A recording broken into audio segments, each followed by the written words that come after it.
Hey guys, what's going on? This is Kevin from Cinephellas, and I'm here to talk about the 7 movies I just watched in a segment I'm calling 7 with Kevin. Now, the first movie I am going to talk about is the worst movie I saw out of the 7, and it's called Ticket to Paradise.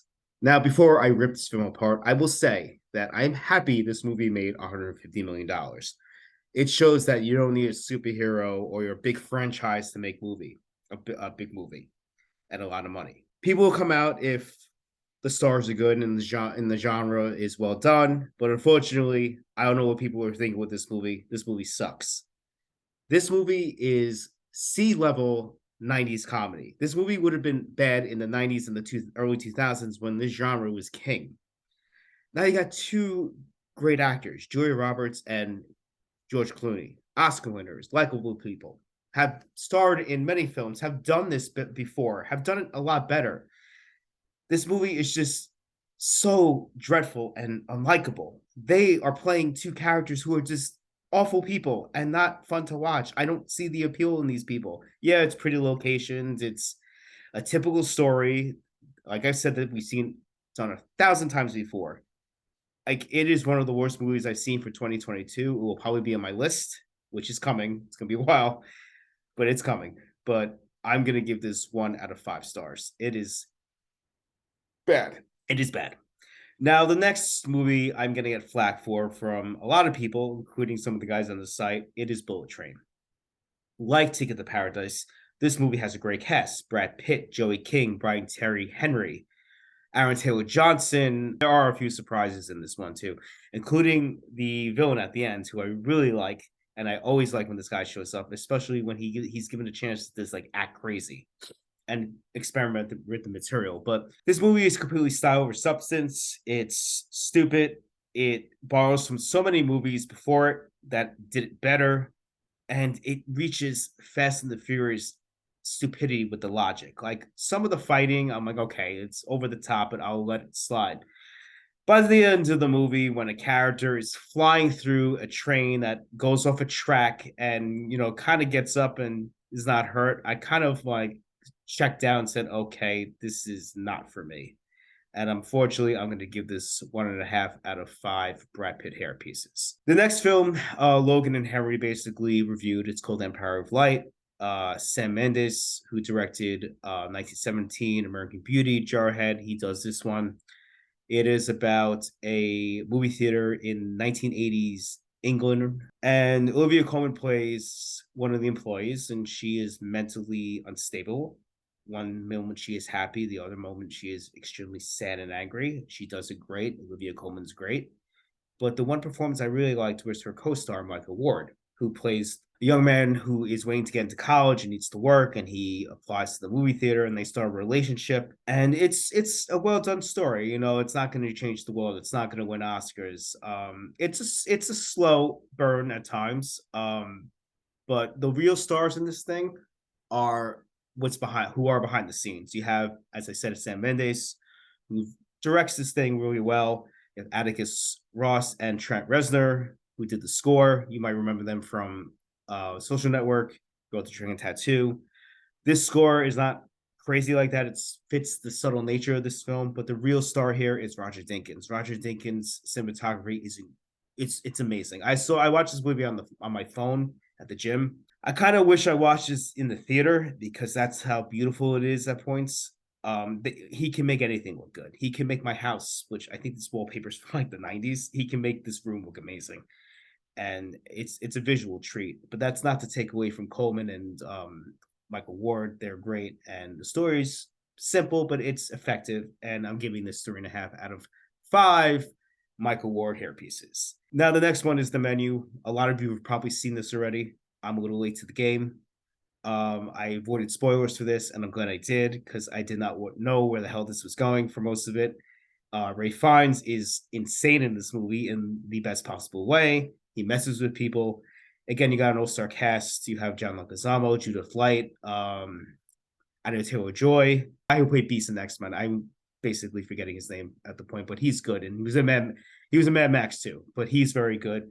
Again, if you haven't seen this movie, go in knowing as little as possible. It's very mischievous, very fun little film, and I really dug it. And I'm gonna give it 3.5 out of 5 Ray finds Voldemort hair pieces. The next one is Glass Onion. This is Rian Johnson's second movie with Benet Blanc, which is his detective in these stories. You don't have to see Glass Onion to see this. This is a whole new cast, whole new story, but it's better. You know, Rian Johnson has improved the writing, the directing. So is Daniel Craig. He gives Blanc a little more depth here, a little more flair. Again, the cinematography in this one is amazing. The directing is amazing. The writing is so good. The editing is very good too. This did not feel like an over 2 hour film. The supporting cast is also very well. You have Edward Norton. It's Edward Norton, who never gives a bad performance. Jessica Henwick, the girl from Iron Fist. She's very good. Batista's very good. The girl from the Outer Banks, I've got her name. She's very good. But the one performance I really like in this film is Janelle Monáe. Janelle Monáe is a great actress. I loved her in Hidden Figures. I thought she was incredible in Moonlight. And she's basically given an opportunity to spread her wings a little more. Does a fantastic job. It's a role that any actress would love to have. I'm not going to say why, but it's a fun mystery. It keeps you on the edge of the seat, keeps you guessing.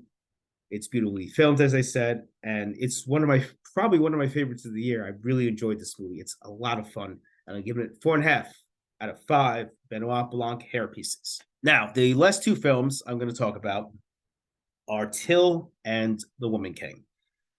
Now, both of these have performances that were in line to receive an Oscar nomination until Andrea Riseborough snuck in and kind of stole it. I'm going to talk about that after. I'm going to talk about the films first. Now, Till is a very, very, very tough movie to watch. I knew the story, a very surface level knowledge of it. For those of you who don't know, in 1955, Emmett Till, who's from Chicago, the liberated North, goes down to Mississippi to hang out with his family. He kind of flirts with one of the patrons at the local drugstore, even though he's warned not to say anything to any white people. And unfortunately, she takes it wrong, even though he doesn't really say anything. He flirts with her, but it's harmless. He doesn't do anything. And she lies, and she still has not admitted to lying. She's like, oh, whatever, who cares? It was a different time. Like, no, that's messed up. But unfortunately, Till is killed by men after that girl informs them what he did. She lies about it, completely mutilates his body. And I read somewhere that you don't see the body, but I was wrong. And you see the body, and the makeup on the body, and the special effects, whatever you want to call it, is horrifying. It's crazy how much they showed, but it's important to the story because you understand the mother's Deadwyler's performance so well. Like it's a good performance. It really is. It's very subtle. She holds in a lot of times, and she has to go through the horrors of not only her son dying, but basically no one believing her, everyone trying to basically saying, oh, whatever, it's not a big deal. Like it's in the Southern courts. It's insane. And it's a terrible moment in history for America. And the film pulls little punches. It shows everything how it is, especially, I think in most movies, when you go down to like a Southern part of the United States in that time, they kind of soften the blow. Yeah, they'll have people say things to the black characters, but I don't know, in this movie, it seemed a lot more fierce, all the white characters who are not in favor of black people, including the mother being down there. Again, Deadwyler was great. The movie is very tough to watch. You know, I have friends who can't watch this because they have children, but 10 years ago, they were able to watch something like this. But that's how effective it is. I don't have kids, but I can definitely understand their point. And I'm giving this 4 out of 5 Deadwyler head pieces. Now, The Woman King. The Woman King is about a piece of African history where a tribe of women warriors led by a king played by John Boyega, finally showing us what he could do as an actor outside the Star Wars universe, kind of want to liberate themselves from the ties of the white man. They want to basically survive on their own, not be reliant, not be controlled. There's a lot more stuff, including a relationship between Viola Davis's warrior woman and one of the other younger warrior woman mother relationship. It's very well done. she could be fierce, Viola Davis, at one point, that she'd be very soft with her, but she's afraid to basically express her emotions because she's been taught to be act tough, and you find out why, and it's very, very sad. It's very sad what happens to her that made her want to become a fighter. The fight choreography is incredible in this film. It's so nice to see real fighting again, not wire work, special effects, clever editing techniques. That is Viola Davis. That is all the other characters in this movie played by those actresses who are just as good in the fighting aspect. It's great to see old school filmmaking back. Viola Davis, as I said, plays as well. She's fierce one moment, very soft another, and I really dug this film. I definitely recommend it to anybody, especially those interested in history of the people of that region.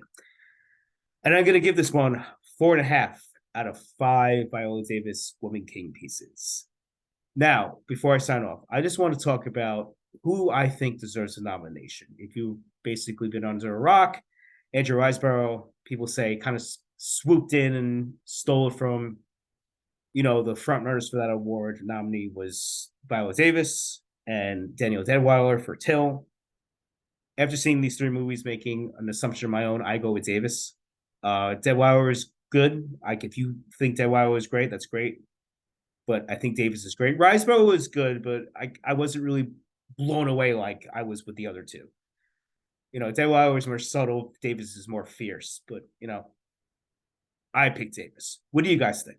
What do you think should have got that nomination? Do you disagree with me? Do you think Riseborough rightfully deserves her first nomination? And I love Riseborough. Riseborough is a great actress. Do you think she deserved it? Do you think Deadwyler should have gotten it, or do you think like I do and you, Team Davis? Let us know. Let us know in the comments. Let us know on Twitter, anywhere you can communicate with us. Don't forget to come to the site. Check out. We're always updating. Well, I got to improve my game, but the other guys are more on topic with that. But come. We're always reviewing stuff. We're going to do a podcast soon. We love hearing from you guys. And I am still working on this list. I won't be finishing that for a while. It sucks. I'm a teacher. I have a job. I wish I was a film critic. That'd be great. I'd be done with that list already. Also, I will be reviewing my Hollywood crush, Anna Kendrick's new film, Alice Darling, which I saw. So, stay tuned for that. Other than that, I hope you guys have a great February and an equally great March. And as we say in this site, cheers.